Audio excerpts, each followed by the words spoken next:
what's on my mind a lot at the moment is why we can't get more people into teaching. Why isn't it the thing in the profession, and then keeping people in it? And there's recent data in the UK which is saying that after 5 years, only 67% of teachers are still in the job, and there must be reasons for that.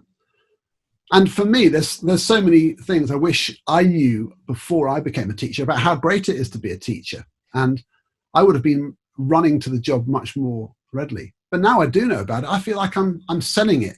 If my kids told me they wanted to be teachers, I'd be thrilled. Whereas I think 20 years ago, I'd have been worried, and now there's something missing there, isn't there? There's a message we're not getting across about why teaching is the great job that it is. And then when we've got teachers, what is it that's happening which means they don't want to stay? What do you think, Emma? I mean, this has been something that I know that it's very close to your heart. Yeah, I mean, I work a lot with early career teachers, and I'm always talking about how teaching is the greatest job in the world. And we interviewed Alison Peacock, who obviously is Chartered College of Teaching. And one of her roles is to raise the status of the profession, to sort of say, teaching really is the greatest profession of all. Without teaching, there are no other professions, because we are the educators of every other profession that grows into every other profession. And it's interesting, the doctoral research that Dr. Emma Kell did when she wrote her book, How to Survive in Teaching, there's some absolutely startling statistics in there about why, although teaching is the most, consistently comes out as the most trusted profession after doctors, why so many people leave. And it's such a huge sort of combination of the way they're portrayed in the media, the perception that they have in society.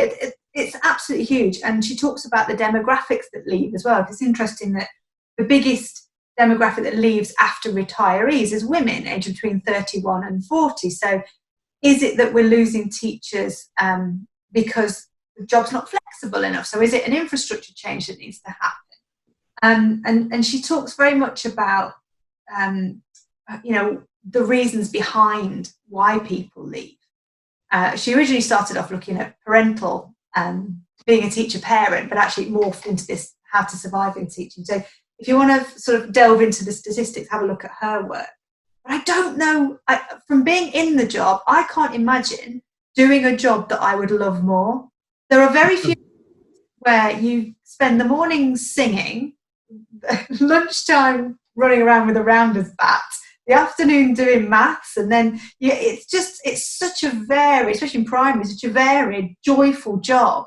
I genuinely don't understand why. I've got lots of friends who have jobs which seem, I don't know, glamorous on the outside, like working in the film industry or something. But actually, when you describe what they do all day, and I actually think it sounds pretty mundane a lot of the time.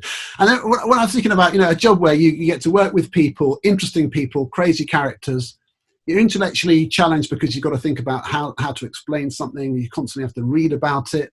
There's all this research and the nature of research, cognitive science, the nature of your subject, the emotional aspect of it. It's like, whoa, there's so many aspects. And then there's the organizational side, which is, the leadership dimension. You're running a small team, a bigger team, a whole system. It's totally fascinating. Plus, it's got this kind of moral purpose. Teaching matters. It's important. And it's on the front line. We're doing the business. So all of these things that ought to be like massively celebrated.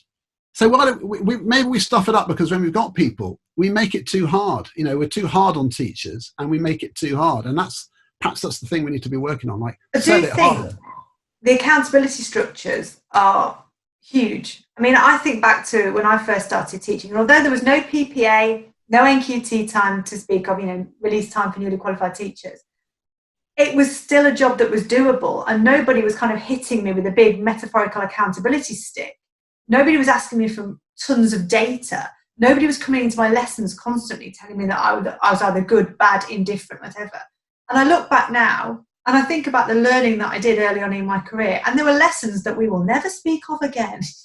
But it happened in the quiet of my own classroom, where I could reflect on those and go, learned quite a lot from that. Whereas now I think we forget that being an early career teacher, a novice teacher, you're going to make lots of mistakes, and from those mistakes comes learning.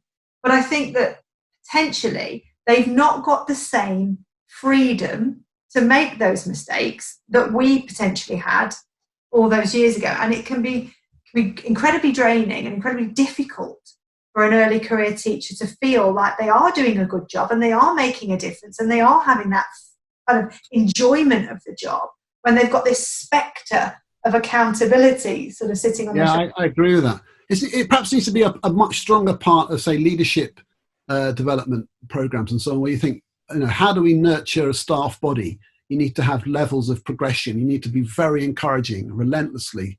Because if you think that the best way to get people to stay under pressure to sort of crack the whip, it's probably not going to work. And there is a balance between creating a kind of positive pressure of that it all matters and we need to do a good job without making it feel unmanageable. I think that's, is it getting better? Are we getting better at, say, respecting people's weekends and workload? Or is it better than it was 5 years ago or so, do you think? I definitely think the conversations are starting. Before, it was a kind of work till you drop, why can't you keep up kind of culture in a lot of places. Now, especially with books like Cat Howard's Stop Talking About Wellbeing, I think the well-being conversation is being had around the education table, and from conversation will come action. So I think that just the fact that everybody started to talk means that there will be movement now. And I think the pandemic as well has shone a light on the fact that actually a lot of it can be cut out, and people can be trusted to do work and still to develop and still to progress without having so many accountability structures layered on around them.